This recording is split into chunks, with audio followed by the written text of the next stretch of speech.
عزیزان یه چیزی میخوام بگم پراتون میریزه. رفیقم دکترای اقتصاد داره، اومد من گفت حسن محاسبه کردم با پولهایی که در این چند سال اخیر اختلاس شده ما میتونیم کل کشور سوئیس رو بخریم بیاریم بذاریم میدون ولیعصر به عنوان یه المان، به عنوان یه نماد، بعد دورش بچرخیم سوئیسی‌ها دست تکون بدن بگن ایرانی ها چطوری، ما بگیم سوئیسی‌ها یه موزی پرتقالی چیزی پرت کنیم، تک خوری نکنیم. ما آدمیم اینجا ایران داریم زندگی میکنیم. ببینید تا چه حد اختلاس بود. سوئیس میشه خرید، چقدر اختلاس شده.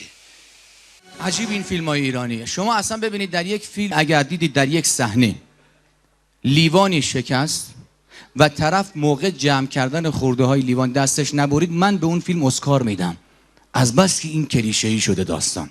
یا طرف میبینید میرسه با آسانسور در بسته میشه میزنه آخر پله ها. اینا شد، اینا رو ولش کنید. بحث تجرد من که مطرح شد اول برنامه خیلی جالبه.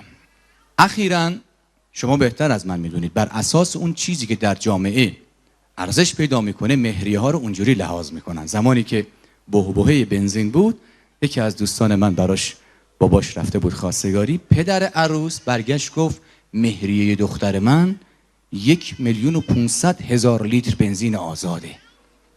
پدر پسری حساب سرانگشتی کرد، دید یه رقم نجومی میشه، به پسر گفت بلند شو بابا جان بلند شو بریم. پدر عروس گفت کجا حاج آقا؟ گفت حاج آقا حقیقت برای ما نمیسرده، میریم یه گازسوز رو پیدا کنیم. حتی واکنش خانم ها نسبت به نگاه شوهرانشون در اقصا نقاط دنیا متفاوته. مثلا در خاور دور چین، ژاپن، کره جنوبی گانگنام استایل، هوپ هوپ گانگنام استایل، اصلا که نگاه نمی‌کنی تابلوه. اگر در اونجا مردی به همسر خودش نگاه کنه، خانومش میگه هر بار که نگاه میکنی معنای عشق رو در عمق نگاه تو میفهمم. در اروپا وقتی مردی به زنش نگاه میکنه خانومش میگه هر بار نگاه میکنی بیشتر دوستت دارم و عاشقت میشم. وقتی مردی به زنش نگاه میکنه خانومش میگه چیه بیا منو بخور.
خیلی متشکرم.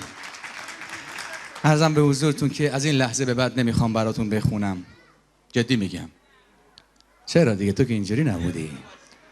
میدونید دلایل منطقی دارم البته برای خودم.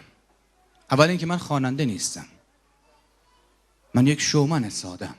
دوم باید عرض کنم خدمتتون با همه احترامی که برای خواننده های خوب کشورمون قائلم، کارهایی رو که خواننده ها انجام میدن دیگه برای من پیش پا افتاده است. بچه بازیه. تمام مراحل گذروندم رسیدم به قول آخرش که اگر شماها امشب منو حمایت کنید گیم آور نمیشم. یه خصلت عجیبه، از هر چیزی که خیلی زیاد خوشمون میاد یا خیلی بدمون میاد در هر دو صورت فوش میدیم. خیلی جالبه. من ذهن شماها رو یه لحظه خوندم، اکثرا تصورتون برای شد که من یه آدمیم از خود راضی اومدم واسه خودم اینجا از خودم تعریف کنم. نه اینطور نیست، بهت ثابت میکنم. عاشق من یا تو، اما عشق مقوله است دیگر که به فرمایش حضرت مولانا همه چیز بازی است الا عشق بازی. عشق این شعله که بر دار و ندارم افتاد، گرهی بود که بر رشته کارم افتاد.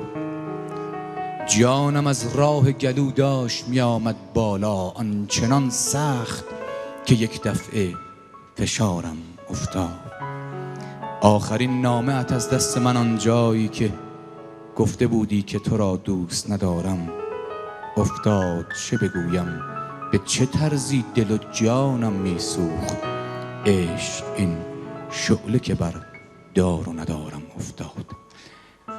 انیشتین میگه که همونطور که عشق قلب رو پر میکنه مغز رو خالی میکنه.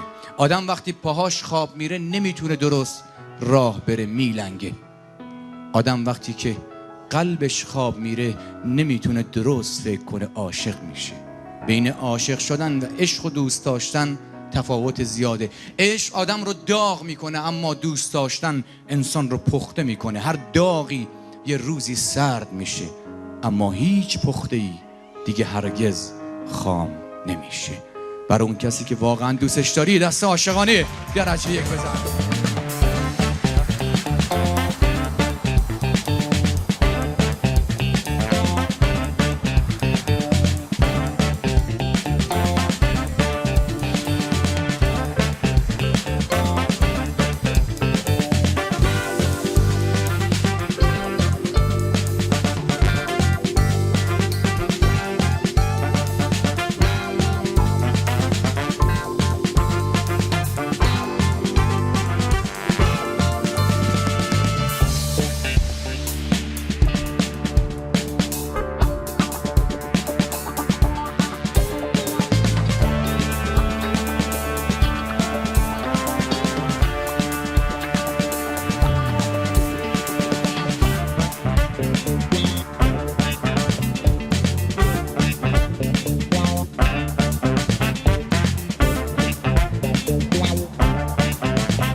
خیلی خیلی متشکرم.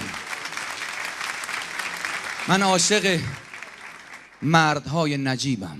یه سوال ازتون میکنم، تو رو خدا یک بارم که شده تو زندگیتون تعصب رو بذارین کنار، بدون تعصب به این سوال پاسخ بدید. خانم ها آقایان، به عقیده شما در عصر کنونی ما و در روزگاری که ما داریم زندگی میکنیم الان خانم ها بهترن یا آقایون؟ جواب خوب نبود. خانم ها بهترن یا آقایون؟ اشتباه نکنید. خانم ها انسان هایی هستند خودخواه و مغرور.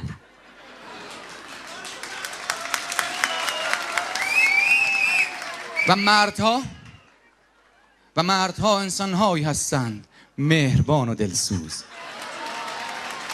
چرا که خانم ها برای مردی که نمیشناسن حتی حاضر نیستن کمکش کنن، اما آقایون برای زنی که نمیشناسن حتی حاضرن بمیرن. من عاشق مردای نجیبم، مردایی که شرافت دارن.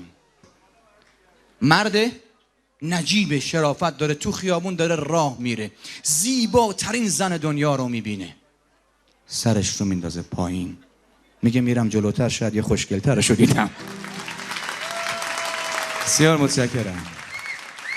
اما چون آدمای خیلی باحالی هستید، من یه خبر جدید بهتون میدم، تو رو خدا بین خودمون بمونه.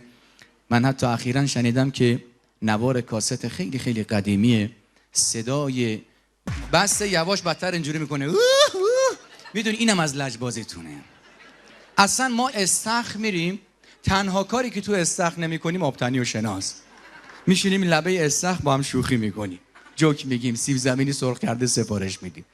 اون وقت اون ناجی غریق بدبخت 2 دقیقه انتهای تایم استخر سود میزنه بیایم بیرون، همه میریزیم تو آب.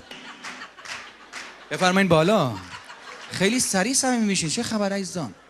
از لجبازی بازم که رو پاکت ساندیس نوشته از این بالا باز شد از توا میکنید. این یه مورد من به شما حق میدم.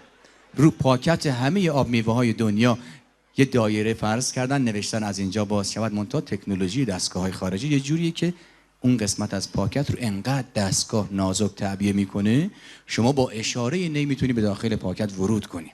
چاپ رنگیه، هی میزنه لیز میخوره، آخر از ته میزنه. یه خیال